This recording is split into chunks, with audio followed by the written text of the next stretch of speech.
Alrighty. Good evening. I'm John Lucas. I am the Vice President of Brand and Franchise Development in Farmer Boys, and I want to tell you a little bit about our brand.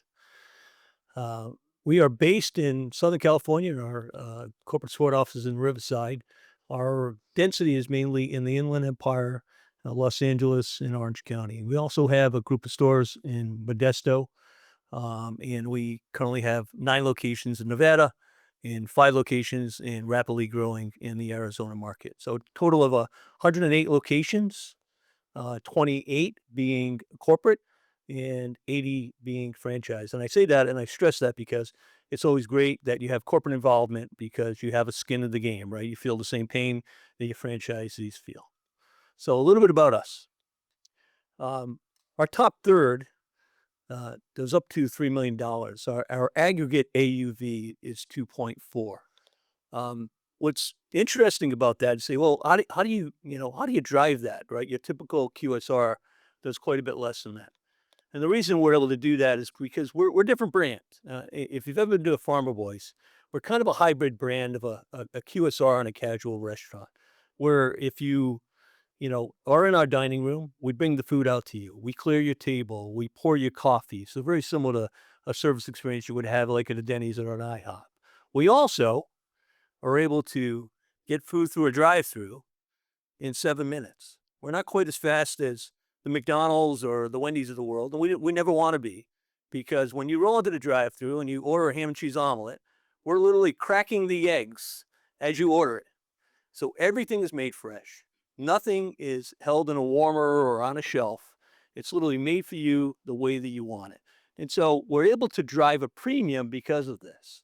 And so our prices are a bit higher than your typical QSR, but because of the freshness, the wholesomeness, and the quality that's driven by our vendor relationships, we're able to successfully do that. So we have multiple channels. So nearly all of our stores have a drive-through. We have some decent sized dining rooms. Our stores are generally between 2,700 and 3,200 square feet. We do quite a bit of digital. Digital is always growing, and we always thought, well, that was a COVID thing, and no, it kept on growing. And so, digital continues to be a big factor in driving sales for us. Um, we are an established brand. We've been around. There's a bit of a mistake there. We've actually been around 45 years. We're celebrating our 45th anniversary.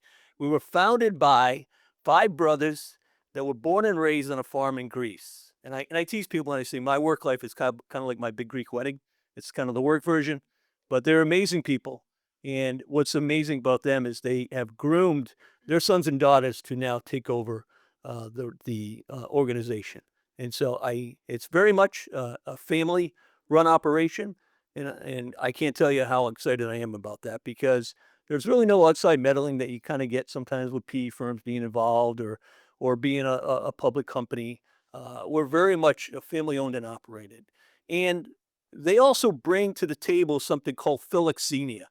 Philoxenia is a Greek word meaning making friends out of strangers. And truly, that's what we try to do in our service every single day. We try to touch our customers, know their orders, and make it very much a different experience than you're going to get in your typical drive-through, which is very transactional. So we're really trying to stay away from that. And we have multiple day parts. So we have strength. A lot of brands out there, strong for breakfast, or strong for lunch, or strong for dinner. We're strong pretty much evenly across all 3 day parts. And, a bit unusual. We're at 1 minute. Okay, this will be fast. So what I'm looking for today is I'm looking for single unit operators. The entry level has liquid assets of 4.5 and $1 million. Multi-unit franchisees. You can see here what that looks like, and you can see for enterprise as well. We don't have a presence currently in the Bay Area. We would love a presence up here. We currently go as far north as Lodi in California, as far south as Escondido. And we see some unique opportunities up here, and we would love to be in a neighborhood somewhere here in North California. So, what the other way? These are the markets that we're currently in. These are the markets that we're looking at. So Reno Sparks, Mesquite, Dallas, Fort Worth, Tucson, Phoenix, Maricopa, Sacramento, San Diego, Fresno, Long Beach, San Francisco, Chico, St. George, Cedar City, all markets we're currently looking at. We're excited to grow into Texas over the next couple of years and as well as Utah. So thank you very much. It's been Cool. a pleasure. You finished at 5:00. Well, we have some time for questions. So if the special guest, yeah. I wanted to. Oh.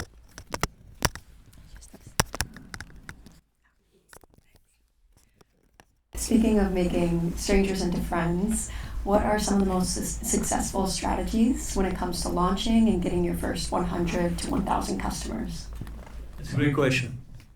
I think, as we partner with franchisees, finding folks that have experience in the hospitality business, and making sure that they understand kind of our service philosophy. It's not transactional.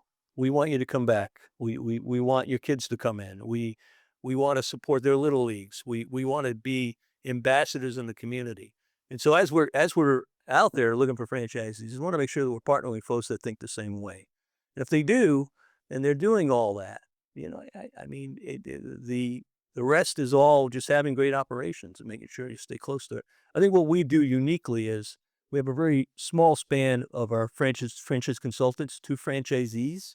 It's currently at 25. I'm trying to get it down to 20, which is important because we want it to be a very high touch experience for you as a franchisee.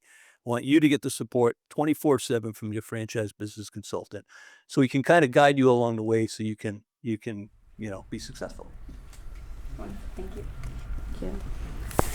As you mentioned, the brand is not yet established in this part of California. So what support from a brand management as well as marketing perspective will you be providing the franchisees? As the brand grows up here, I could see us having somebody based in the market. I think that that's pretty important. We have, pretty substantial presence in the Modesto area. And so I'm almost at the tipping point now where I need somebody here. And if I grew by 3-4 more stores in that area, I would locate an FBC up here in this market. So we try to locate our FBCs within the geographies that they oversee. We want them to, have quality of life. But we also want them to be there to support you and be close by if you need them. Our area, I live in Southern Marin, and one of the issues we have there, we have a lot of franchise restaurants along the main road there, but it's a very bifurcated restaurant scene. It's Tyler Florence, Michael Mina, and that kind of stuff, or it's going to be In-N-Out, McDonald's, and that kind of thing.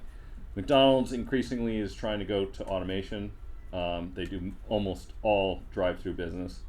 In-N-Out, they tried to put a drive-through in that.